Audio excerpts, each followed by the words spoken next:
Sí, sí, te escucho perfectamente. Hablemos de este tema que es un tema complejo, porque hay que reconocer que hablar del tema droga, de la lucha contra los carteles, hablar de legalización de droga, divide la opinión pública venezolana. ¿Cuál es tu visión sobre este tema?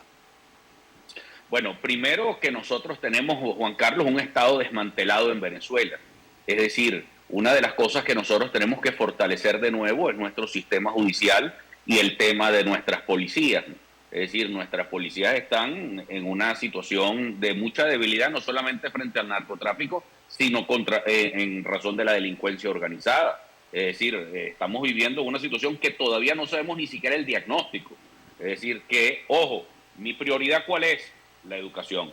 Y la educación para prevenir que nuestros chamos no abandonen la escuela para ir a ingresar a estas bandas delincuenciales. Eso yo creo que es una medida urgente, porque hoy nuestros chamos están abandonando en masa a la educación venezolana. Y eso es muy grave. ¿Por qué? Porque eso es una fábrica constante. Tener a la educación en ruinas es una fábrica constante de delincuencia. Entonces, eso es una cosa que hay que poner de inmediato un stop, porque no sabemos hasta dónde puede llegar la caída de la sociedad venezolana. Y otra cosa que es muy importante es el tema de que Venezuela no ha sido nunca un país productor de droga, sino que ha sido más bien un país puente.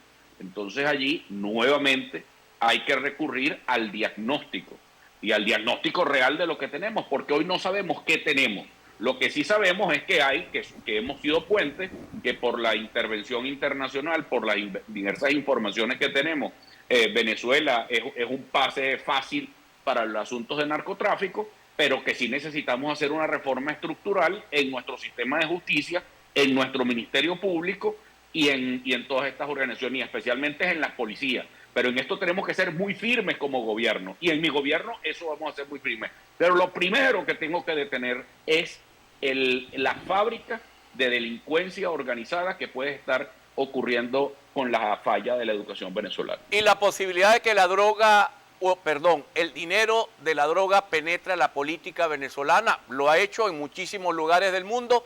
Yo no dudo que Venezuela sea la excepción. Yo tampoco, yo tampoco. Yo tampoco dudo que vaya a ser la excepción Venezuela y que distintas mafias o carteles se vayan a meter dentro de la política venezolana. Yo creo que eso es un tema que un país, también un país sancionado, un país aislado, pues estimula este tipo de mercado negro.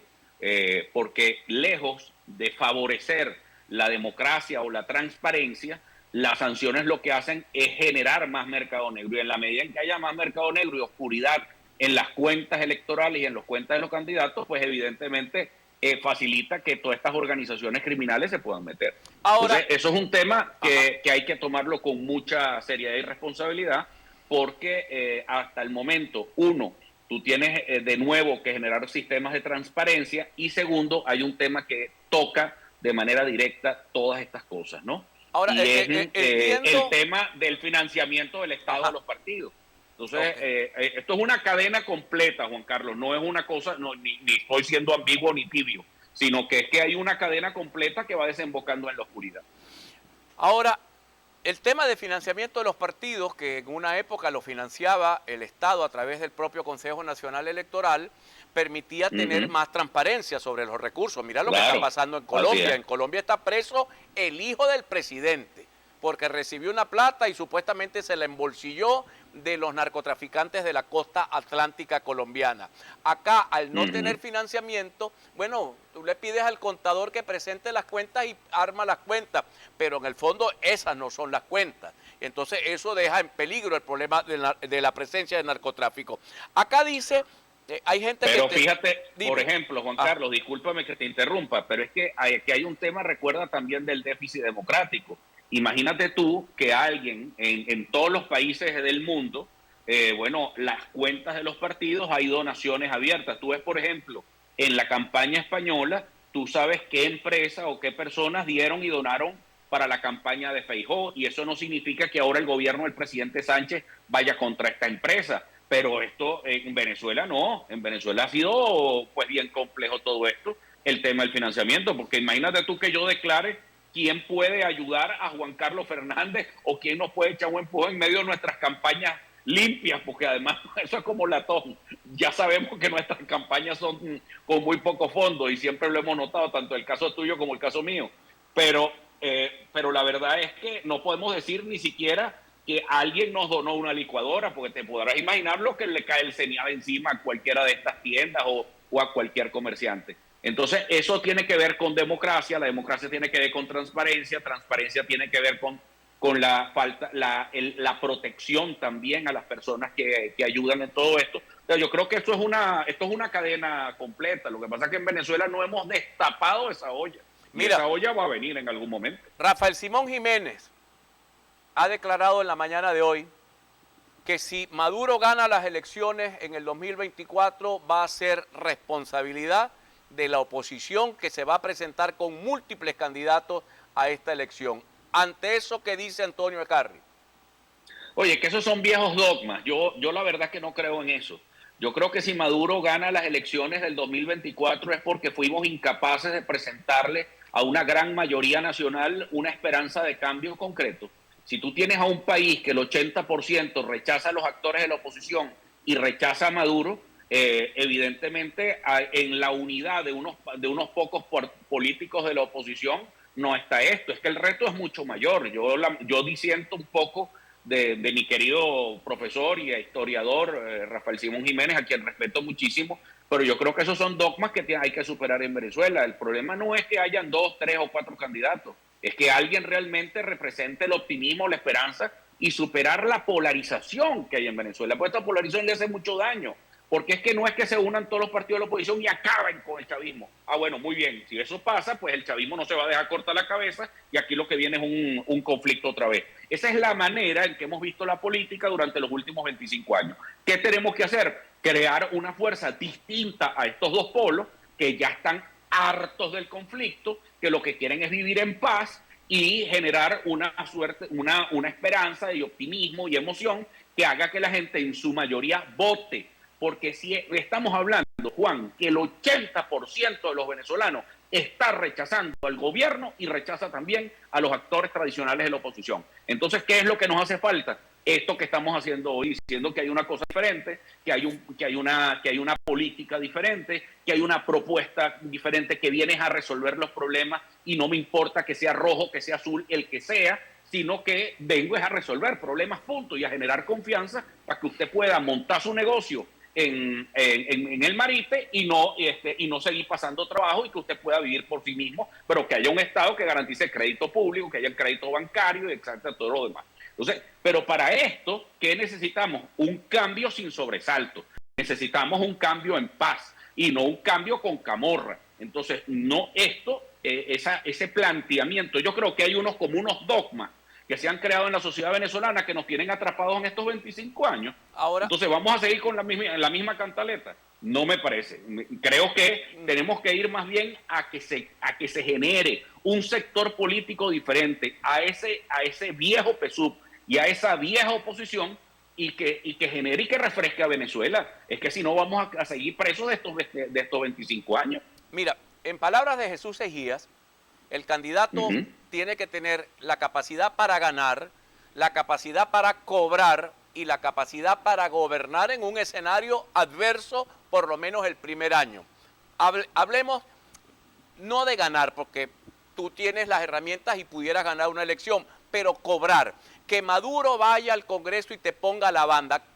¿Cuál es el acuerdo al cual hay que llegar con Maduro? Porque aquí se trata de 15 millones de dólares que pesan sobre la cabeza del primer mandatario nacional. Nadie va a entregar, le va a poner la banda al que le va a cortar el cuello al otro día con el mismo. Sin duda alguna. Coméntame cuál es tu plan de negociación con Maduro. ¿Cómo te vas a entender con este tema? Mira, yo voy, esos 3 puntos de Jesús Eguías los suscribo, pero al revés. Es decir, yo tengo que demostrarle al país que puedo gobernar, que puedo cobrar y que voy a poder ganar.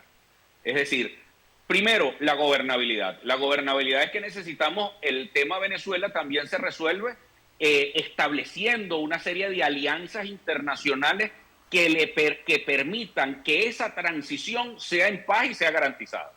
Entonces, ese tema es un tema que sabes que lo he venido tratando. Y mucha gente me ha criticado, Juan. Mucha gente me ha criticado porque me senté con el presidente Rodríguez Zapatero, porque me he sentado con presidentes de la izquierda latinoamericana, pero que son democráticos. Y bueno, como el presidente Samper, es decir, hemos estado haciendo una cantidad por muchísimos meses, y te consta, porque hemos hablado muchísimo de esto, cosas que de repente a mucha gente, precisamente para quitarle el paradigma, miren, yo tengo que hablar con el presidente Lula y hablé con el canciller Celso Amorín y hemos venido hablando con toda esa comunidad internacional. ¿Para qué? Bueno, para ser respaldados, para poder dar gobernabilidad. Lo otro que dije, que iba a ratificar al alto mando militar, eso lo dije porque se me ocurrió antier, porque me volví loco, porque me fumé una lumpia, no, sino porque creo en la experiencia del presidente Rómulo Betancourt, que lo hizo en 1958 y le salió muy bien. Él ratificó al alto mando militar que venía de los desfiles de Pérez Jiménez. Entonces, ir construyendo poco a poco esa gobernabilidad. Lo otro que es muy importante para la gobernabilidad es tener el apoyo de los sectores populares, ¿vale? Eso es clave en todo esto. Una votación nada más de clase media no es suficiente. No es que se abstengan los sectores populares y vote la clase media, entonces ganamos las elecciones. No, mal, rayado, no puedes cobrar ahí. Pero cuando tú tienes ganado los sectores populares inclusive que están alrededor del Palacio de Miraflores. ¿Por qué? Porque esos son los que te van a defender a la hora de cualquier maniobra de inestabilidad que va a venir por parte del extremismo. Antonio. Porque en esa elección del 2024, óyeme esto, Juan, en esa elección del 2024, la derrota no es solo a Maduro, sino que tienes que derrotar al extremismo y tienes que derrotar al clasismo y a la discriminación que pudo haber existido en Venezuela durante estos años. Te voy a hacer ya finalmente dos preguntas en una porque son de la audiencia. Adolfo Di Bitonto, que es un buen amigo, dice: señor Antonio, ¿estaría dispuesto usted a declinar a sus aspiraciones por una alianza unitaria contra el gobierno? Luego, dice Nova, no entiendo por qué creen en que una elección va a cambiar a Venezuela. Estamos en una dictadura. ¿En verdad cree que le van a entregar el poder porque sí? Respóndeme ambas, por favor, ya para despedir. Los gobiernos totalitarios de toda América Latina salieron con votos. Eso es mentira, que dictadura no sale con votos. Cualquier gobierno en estas circunstancias ha salido con votos. Estoy hablando de Argentina, de Chile, de muchas partes. Lo que hay es que facilitar de nuevo la derrota al extremismo para que los sectores de centro podamos generar una gran confianza en Venezuela y podamos generar un gobierno de unión nacional, que es lo que nosotros estamos proponiendo. Y que puedo declinar a favor de una alianza. Mira, es que el problema no es solamente que se unan unos 4 o 5 partidos. No. Lo que se trata es que busquemos a la persona indicada que pueda generar la gobernabilidad y de generar la gobernabilidad pueda cobrar.